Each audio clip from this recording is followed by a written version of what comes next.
নিয়ন্ত্রণ হারিয়ে দোকানে ঢুকে পড়ল একটি ডাম্পার। আসানসোল দক্ষিণ থানার সেন্ট্রালে রোডের লোয়ার কুমারপুর মোড়ের ঘটনা। প্রত্যক্ষদর্শীরা বলেন, সোমবার সন্ধ্যায় আসানসোলের জুবিলি মোড় থেকে একটি কালো ডাস্ট বোঝাই ডাম্পার নিয়ন্ত্রণ হারিয়ে প্রথমে একটি গাড়িতে ধাক্কা মারে, তারপর দাঁড়িয়ে থাকা একটি স্কুটিকে ধাক্কা মারার পর দোকানে ঢুকে পড়ে। এই ঘটনায় দুটি গাড়ি ও দোকান ক্ষতিগ্রস্ত হয়।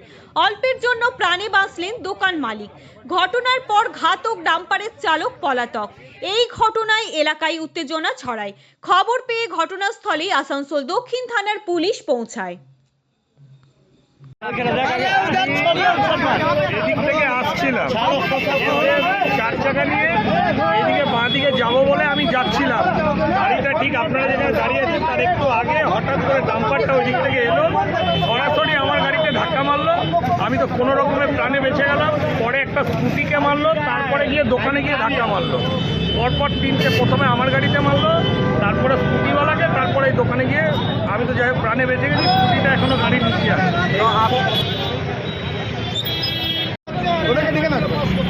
কি হচ্ছে, আমরা বিগত 3 মাস ধরে কর্পোরেশনে গেছি, আপনারা দেখেছেন, ডিএম সাহেবের কাছে গেছি।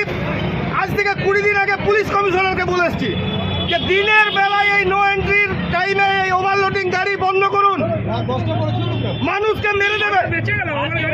আরে ভাই, আমরা বলছি যে 12টার পরে স্কুল ছুটি হয়, সেই সময় কেন র্যাক লোডিং এর গাড়ি বেরোবে? কাল আজ থেকে মাধ্যমিক পরীক্ষা শুরু হয়েছে, 15 তারিখ থেকে সমস্ত সিবিএসসি আইসিএসসি বোর্ডের পরীক্ষা শুরু হচ্ছে। এখন এই সন্ধ্যেবেলায়, সন্ধ্যা 6:30 7টা এইভাবে অ্যাক্সিডেন্ট হচ্ছে। দেখতে পাচ্ছে কিভাবে অ্যাক্সিডেন্ট হয়েছে। আমার গাড়িটার অবস্থা দেখো না, কি মানুষকে মারার ব্যবস্থা করছে।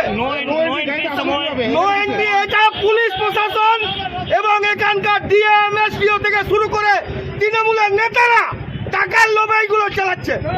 আমরা 3 মাস ধরে বলছি সব চোরেরা চুরি করবে, আর এখানকার নেতা মন্ত্রী পুলিশ প্রশাসন সবাই মদত করবে।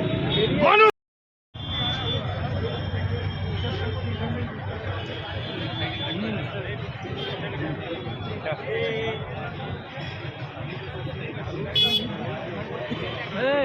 धन्यवाद।